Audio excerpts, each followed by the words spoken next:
Hello everyone, my name is Ash, and welcome to my breakdown of Dragon Age Inquisition's latest DLC, The Descent.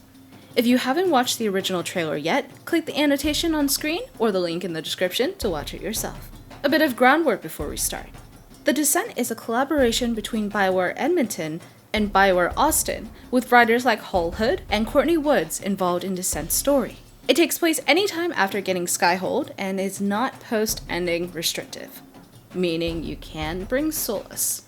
We've seen BioWare hint crazily about this DLC for the past few weeks, including its initial hint by BioWare's general manager, Aaron Flynn, back during Kotaku's Q&A. Lyrium, Dwarven Cask, Grey Wardens, Shapers and the Shaperate, the Legion of the Dead, types Darkspawn, dwarves being the wisest race in all of Thedas, and the ultimate question of the deep roads and whether you would, and I quote, brave the darkspawn-infested deep roads in search of lost dwarven treasure. And now we come to a point where it's an entire DLC about fighting through the deep roads to uncover the cause of the earthquakes that may incite a geographical collapse. In the Descent, you'll fight through multiple levels of Darkspawn whose difficulty levels, numbers, and even monster types increase as you progress. While it will scale by level to a point, you will need to be a high level in order to penetrate the bottom. If you have trouble with your current Inquisitor leveling, I suggest taking on Joust of Hakon and leveling up that way. Not to mention you'll grab a new Inquisitor ability from the DLC, where it'll help you against Darkspawn arrows while taking on the big daddy of the room. Let's start. Welcome to the first slide of the trailer. The two statues are the same as ones you'll find out on the Storm Coast. A couple years ago, I guessed the Discover the Dragon Age trailer that this was a statue of Orsak Goral, Paragon and first king of the Dwarven Empire. Because of the official Dragon Age Twitter showing the Storm Coast, in particular Lyrium Falls, as a specific location, this entire DLC most likely occurs underneath the Storm Coast. And since neither Kalsharok nor Orzammar are close enough to the Storm Coast, it's likely that most of the areas we encounter in this DLC will be the remnants of the old Dwarven Empire that once spanned the entirety of Ferelden. If you look around the region, it is not a stranger to landslides, quakes, and more. I'd say not only is the Storm Coast our prime place of entry, but we likely won't get a new region map like we did with Hakon. Instead, we'll get an entirely different region underground. The Inquisitor looks down from a wooden scaffolding that peers into the crevice.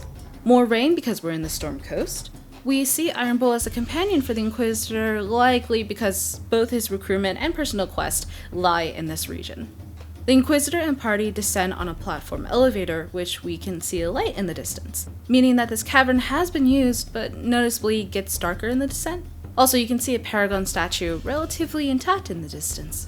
The dwarf here on the left is from the Legion of the Dead. You can tell by the distinct armor, something you can actually grab for your Inquisitor or Varric in this game. I will name him John Doe for now. We also see a new dwarven female warrior here as well, who I'm naming Jane Doe. She's equipped with a sword and shield, but unlike the Legionnaire John Doe, her outfit is a variant of the Carta dwarven armor we've already seen in the game.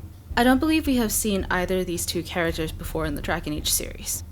And before you ask, it's definitely not Sigrun. The absence of facial tattoos, as well as Sigrun being a rogue and not a warrior, are very telling.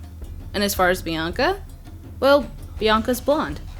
But here we see Jane Doe or someone very similar in Legionnaire gear. The male Legionnaire is still the same, beard, tattoos, armor. Here's my thoughts. Jane Doe is the Inquisitor's temporary companion. Notice that we have Dorian and Cassandra, only two of our usual companions, instead of three. John Doe stay the same, but Jane has Carta and or Legionnaire armor. Her hair and face have stayed the same, so I'm inclined to believe that she will temporarily join us on our adventures, as well as John Doe. And before you ask, BioWare has already confirmed they will not have a permanent companion like Sebastian or Javik from Mass Effect wrapped behind DLC again, so at best, it's like the temporary companion Talus. In any case, in this scene, I'm curious what will happen if you're not a mage, as the Inquisitor uses a firewall to brighten up all the eyes here. A Darkspawn ogre. Lovely.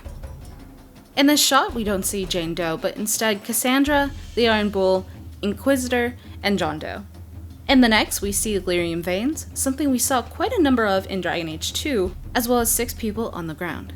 The Inquisitor, Cassandra behind, Iron Bull, and 3 dwarves. 2 seemingly male, 1 female. All present are warriors, except the mage Inquisitor. A possible Darkspawn emissary, judging by the hands. Now, this is where I have to stop and give a bit of insight into the character. While in Origins there were different variants of emissaries, in Dragon Age 2 there was only one type which looked like this one. Sort of. Pale, weird helm, and more. But the specific thing to mention here is that they have elven-like ears and long, extended claws. Its size is comparable with Corypheus and the Architect, perhaps even bigger. And the shoulder pads are rather telling. One of the main bridges that span the deep roads, but with all of your companions, Dorian, Iron Bull, and Cassandra. This seems rather low in the deep roads, considering that the light emits from the cut. Also, have you noticed that there isn't a lot of love for rogues in this trailer? Well, except Varric, who pops up for a second. The Inquisitor here is a warrior, so 2 swords and shields, 1 DPS warrior, and a mage. And a close-up of the new enemy faction, a seemingly lyrium-infused enemy that is unlike the Red Lyrium Templars and Darkspawn we've seen in the past. Why? Well, their armor is extremely well done, despite their eyes being devoid of color. Their skin is covered by a cloth. Take a look underneath the helmet and you can see the cloth covering all their skin. It hides any chance of determining Darkspawn corruption, but highly doubt they are considering the lead's right hand seems to be a normal blush. Not sure whether they've been driven insane by the lyrium or not, but they utilize the lyrium. They also seem sentient, as they are able not to mindlessly charge at the Inquisitor and party, but then again, we only see them fighting our Inquisitor. From left to right, 2-handed warrior, dual-wielding rogue, 2-handed warrior, lyrium wielder, and an archer. Another huge cavern with lyrium veins everywhere, with Iron Bull fighting off many new enemies. Now something that happens here for a split second is that it looks like one of the ones with lyrium veins in their hands uses their hands in a crossbow-like motion, sending a projectile towards Bull by lifting their right hand. They also have medium armor, so possibly a rogue, a few genlocks, and an ogre. You can also see their little setup in the distance, skulls and pikes and the red makeshift wall. Creative director Mike Laidlaw mentioned that ogres have specific punch attacks, shown here by Cassandra getting mauled and thrown around. The Inquisitor then sends a spell that reminds me of Mind Blast, but it looks more Rift specific, judging by the green. If I'm right, that means an AoE send-back spell that can be used across all classes, which is invariably great when dealing with mobs and mobs of Darkspawn for many levels. I think it's funny how they just say, reveal a secret on the screen, since it's kind of lackluster without context. But the next slide shows you an entirely new underground area with flora, trees, and lyrium, all in one place. It's an entire area not corrupted by the Darkspawn taint, and holds a creepy mist that kinda reminds me of the Crossroads. But what's notable? It was, or is, inhabited. Catwalks are on the top left, and a strange man-made platform that seems to be attached to the lyrium veins that encapsulate this place. It was made with purpose, perhaps to harness power, the same way the large red lyrium shards on chains scattered throughout Empire du Lion are used to harness and distribute power.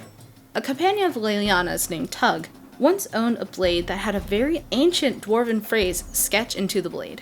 The stone lives beneath Orlais, Mathas garna fornen padhot esatunol. The rough translation is, I regret the sacrifice of my kin, but it means that we will find our way home.